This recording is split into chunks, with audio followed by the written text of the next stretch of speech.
আজকে যেসব রান্নাগুলা অনেক বেশি সময় লাগে, অনেক বেশি বিরক্ত লাগে, সেই সব রান্নাগুলা আজকে আপনাদের সাথে শেয়ার করব। আশা করছি ভিডিওর সাথেই থাকবেন। আর রান্না করতে গিয়ে আমার সাথে যা হলো তাই আপনাদের সাথে শেয়ার করব। আসসালামু আলাইকুম, hello everyone, welcome to my another new blog. আজকে সকালবেলা দেখেন এই চিকন চিকন যে কচুগুলা থাকে ওইগুলা আপনাদের ভাইয়া নিয়ে এসেছে। উনি নাকি খাবে। আসলে এই কচু শাকগুলো স্বাস্থ্যের জন্যও কিন্তু অনেক ভালো, খেতেও কিন্তু খুব মজা লাগে। কিন্তু এই যে কাটা ধোয়া রান্না করা একটু সময় বেশি লাগে, বিরক্ত লাগে। কি আর করার, আপনাদের ভাইয়া নিয়ে এসেছে তো এখানে আমি সুন্দরভাবে কেটে ধুয়ে চুলায় সিদ্ধ করার জন্য বসিয়ে দিলাম।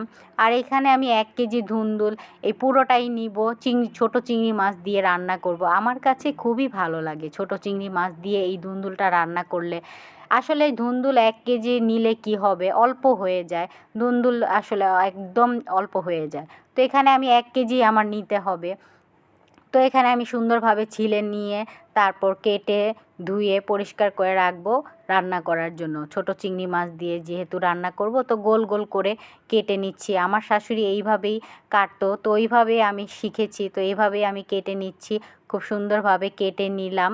নিয়ে আমি কচুটাও বসিয়ে দিব। তো এর জন্য আমি সব কিছু রেডি করে একবারে আমি রান্না করতে চলে যাব। আসলে গুছানো থাকলে রান্না করতে কষ্ট কম হয়। এই দিকে দেখি মুগ ডালটা রান্না করব, মুগ ডালটা আসলে ভাজা নাই। তারপর দেখলাম জিরাও নাই, জিরাও ভাজলাম, মুগ ডালটাও ভাজলাম।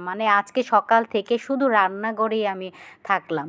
এই পর্যন্ত এত কিছু করলাম। তো এখানে কচু শাকটা সিদ্ধ করে রেখেছিলাম, ভাতের চালটাও ভিজিয়ে রেখেছি, মাছগুলো নামিয়ে রেখেছি, জিরা ভেজে রেখেছি, তারপর ধুন্দুল কেটে রেখেছি, মুগ ডালটাও ভেজে রেখেছি।